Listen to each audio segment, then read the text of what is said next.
Hey there, Bible buddies. I've got another Bible review for you today, and this one is a Thomas Nelson Revised Standard Version Bible. Now I'm going to use this one kind of as a teaching edition. It's a very interesting case, a case for a Bible, right? Well, I guess we'll just get started and take a look at it, and I'll kind of point things out as we go along. But you can see here the cover, right? It has a very nice, what you would think would be a leather grain, but in reality, it's not. It's a synthetic leather. There would certainly be no way to tell that from the images, right, online, because really, if you're just kind of looking at the face value of this, it looks like a leather. I mean, it's a simulated leather grain, and it looks like a kind of typical genuine leather of the time. It even has a little perimeter line around the edge. Right now, some of the tells, if you're not too familiar with purchasing Bibles online, like on eBay or someplace where you can't like be there to see it, some of the tells obviously are going to be something like this, right, like a large crease. And this would happen just from reading the Bible, opening, and that sort of thing. Synthetic leathers aren't made to bend like real leather, right? Real leather is made out of fibers, and it's kind of woven together, and it has some kind of play. You can kind of flex and stretch. Whereas the synthetic material is not. It's just like a solid sheet of polymer or plastic or urethane, whatever they use. So over time, with wear, you're going to get real weird cracks and creases and things like this. Another thing, and I'm hoping I'll move my light a little bit closer. I'm hoping that it can pick it up on camera. But the place that I can always tell if it's a synthetic leather cover versus a natural leather cover is always going to be right here. And for whatever reason, I guess it's from people, resting the Bible, standing upright and kind of dragging, or just from opening and it kind of wears away. But if you can notice, let me see how close I can get and it stays in focus. But if you notice, there's like a little material underneath there. And what that is, that's the substrate material. So whenever this synthetic leather is produced, what they do is they lay like a thin sheet of cloth down, and then they spray this, urethane material on top of it, and then they stamp the grain and they press it in. So you kind of have like a top layer of urethane, and then underneath that you have this very fine kind of substrate material. So if you can notice kind of in the pictures of the Bibles when you see them online, if you kind of look towards this bottom front corner, and you start seeing like a little bit of a kind of cross hatching pattern or something like that, it's a synthetic, even if the person listing it, claims it to be a leather cover, and not everybody's going to know, so you don't want to fault them too hard, but you just want to be kind of aware of what it is that you're buying, because if you think you're getting a leather cover and you get something like this, you might be disappointed. And it certainly happened to me enough, so I'm trying to teach you so it doesn't happen to you guys. But that's always one place that I look. And sometimes, even if it's not worn away, like this one is clearly worn away, you can see how it's like lighter. Sometimes, even if it's not worn away, for whatever reason, I guess maybe the hinges, they poured it a little bit thinner. So sometimes it'll still be black and uniform in color, but you can still see that kind of crosshatch pattern coming up the side.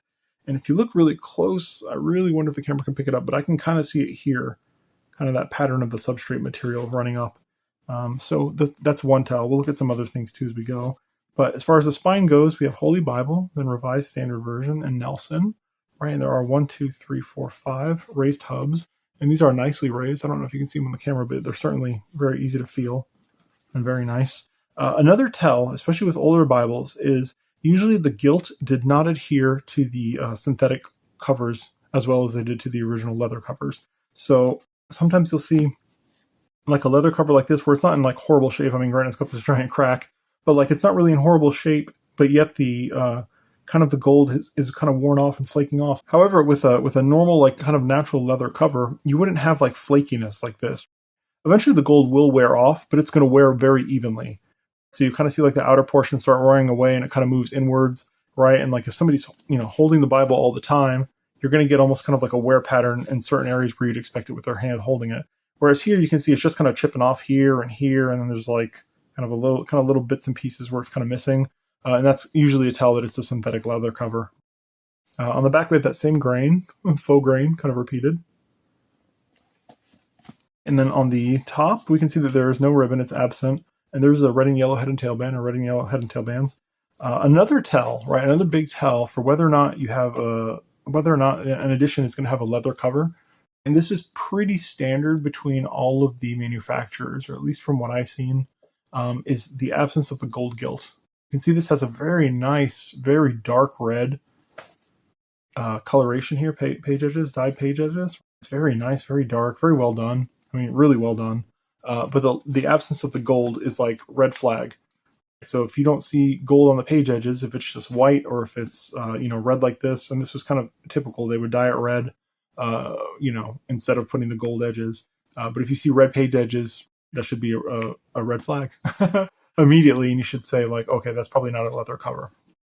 Now, all that being said, that doesn't necessarily matter, only because, a lot of times, regardless of the material of the cover, just given the age of these vintage editions, the leather might not even be in that great of a condition. What's really more important is what's inside the actual biblical text and the text block itself. So, if you're planning on rebinding it, say you see something that you really like and it looks great and amazing, the layout's awesome, like this one is for me, you might be interested in getting a rebound or doing something different with it. So it might not be a deal breaker.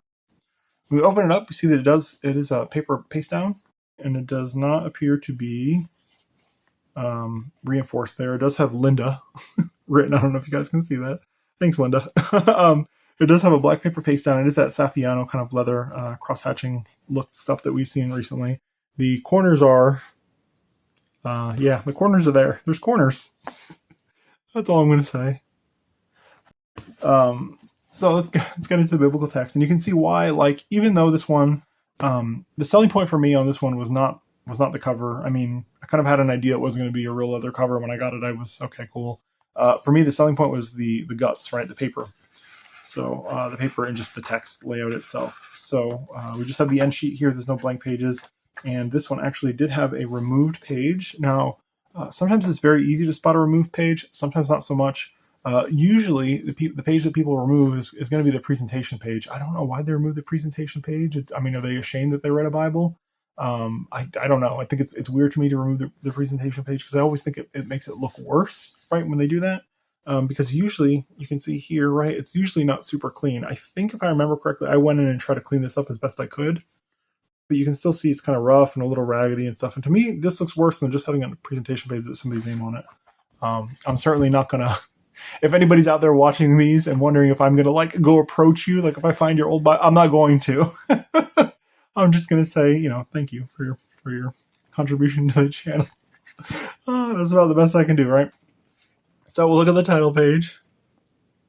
And again, it's a Revised Standard Version, RSV, by Thomas Nelson. And here's the copyright information, if anybody's interested. Then we have a preface for the RSV. We have a table of contents and abbreviations down there. And then we have our Old Testament title page. And this is what I'm talking about. The first book of Moses, commonly called Genesis. So if you look, what we have is a double column paragraph. Man, it looks so nice. And then you have this gargantuan drop cap at the beginning of the book. I wish that it was at the beginning of each chapter. That would have been awesome. But for whatever reason, they only decided to do the beginning of the book. Again, I would have loved it if it would have been at the beginning of each chapter. But yeah, beggars can't be choosers, I guess. So we do have some cross-references and some light footnotes and that sort of thing. We'll flip through and you can see they do some poetic formatting there.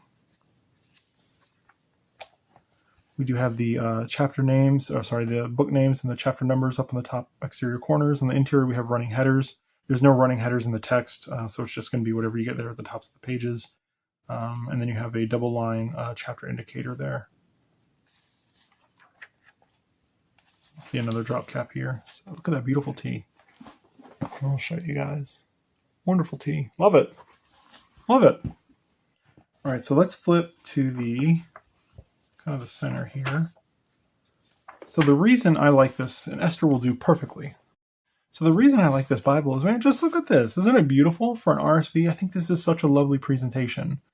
So this paper, I don't know if you guys can tell. Let me grab a sheet of paper to compare it to. You can see just how yellowed this paper is versus like a newer piece of paper. It is nice and yellow, and I love that. Do I want like heavily brown oxidized paper? No, not really. But this sort of yellow is very nice and very pleasing to me. It just, I don't know, just reeks of like vintage Bible wonderfulness. And I love the drop caps. I'm always such a huge fan of drop caps. I can really appreciate the fact that Skylar started using drop caps, especially the more like kind of designy ones, the blocked out ones. I love it, and I wish more Bibles would do that. I know that it might be stepping on somebody's toes, but I wish more Bibles would do that. So it's a wonderful layout. And then look at that nice deep red kind of border on this. It's wonderful. I love this. It's a beautiful reading experience, for me at least. My personal preference. And then we get to the Poetic section, and you can see, it does have Poetic formatting. There are some single line words, which is kind of a miss. I feel like did they not start doing that until the 21st century? I don't know. But for whatever reason, they didn't format it. We have Psalm 119 here, and you can see the absence of the Hebrew characters there in Psalm 119. I do not prefer that. I prefer to have them labeled, but that's just me. I'll keep flipping through. Get to the New Testament. Look at that beautiful drop cap. Look at that. It would have been so nice if this was just, if they just took a little bit of time and formatted the Poetic section. Oh, it would have been nice.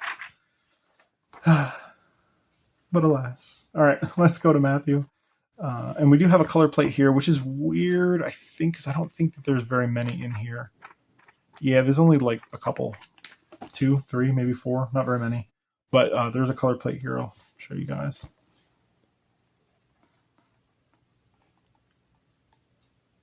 Yeah, so I'm not sure why they would just throw in a couple sparse ones. I feel like, either go all out or don't. It's just me. All right, so let's turn back here to Malachi. There's that nice T again. Then we have our New Testament title page. We have our table of contents for the New Testament. The secondary title page. And the Gospel according to Matthew. And we'll go to 5 and 6. You can see that it's a black letter text. I always want to say red letter when it's a black letter. It's a black letter text. So nothing crazy. No crazy reds, thankfully. So wonderful. Just a beautiful text. I mean, really, I love the way that the color of the paper. I love the color of the page edge gilt. I love the formatting. The double column paragraph is nice. The only thing I could ding it for would just be the leading. The leading is the space that you have between the lines. So it's very tight. If you notice, so look even here. Look at that semicolon on the top of the H. I mean, they're almost right on top of each other. I'm wondering, yeah, so here we go, right? So here's like the top of the H and the G. I mean, they're like right on top of each other. It would have been nice to just have a little bit more room, maybe one or 2 points. They measure leading by points. It's just a measurement that's used. But just a slight bit of room would have gone a long way. And I can understand they're probably trying to keep this Bible down to a certain size. So they, ran with that, but it would have been nice to have it. Look at that nice P. Beautiful. Look at that. Wonderful. All right, let's get to the end. Oop. If I remember correctly, this one doesn't have very much at the end.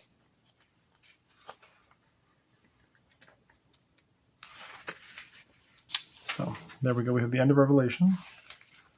Then we have another little copyright page. I'm assuming that's the item number, W859, it looks like.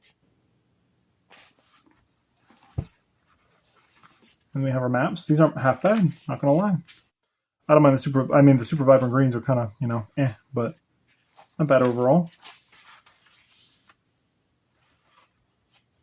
Easy enough to read. They're on matte paper, and it's a little bit thicker than the Bible paper. I mean, thick enough, kind of the standard is what it feels like for Bible maps back then. Yeah, some nice maps. Really well done for the era. I mean, they were certainly much worse. So now, I can't promise that every single edition is going to have a cute little doodle like this, possibly done by a young girl. It kind of looks like a toilet seat here, and then the toilet seat was made into a slightly human figure there. So I don't know if your edition will have one of those. Mine might be a special edition here, one of a kind.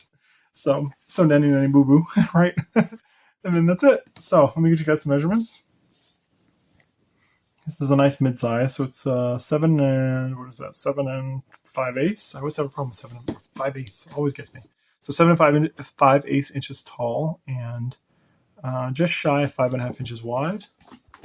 And as far as the width goes, it is right 1.25 inches thick.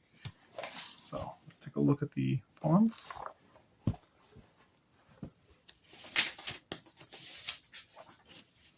We'll use the H and his down here. About an 8.5 point font for the capitals versus Times New Roman. The lowercase, it's about 8.5 point also. So yeah, about an 8.5 point font all the way around versus Times New Roman, this edition, which seems to be pretty standard for these, hand-sized editions. Yeah, just not too shabby at all, to be honest. I really enjoy this edition. The color of the paper gets me. The color of the page edge gilt. It's just a wonderful combo. Yeah, and this would very well for me. This could very well for me be a rebind possibility. It just looks so nice. It looks so nice. So maybe one of these days, if I ever get into rebinds, rebinds are a lot of money for me. I don't make a ton of money, and the little bit of pennies that I can save, I go to purchasing Bibles. Go figure, right? So Bible buddies, if you have any questions, comments, concerns, please feel free to leave them down below. If you could like, comment, subscribe, all that happy YouTube stuff, it'd be much appreciated. Until next time, Bible buddies, bye.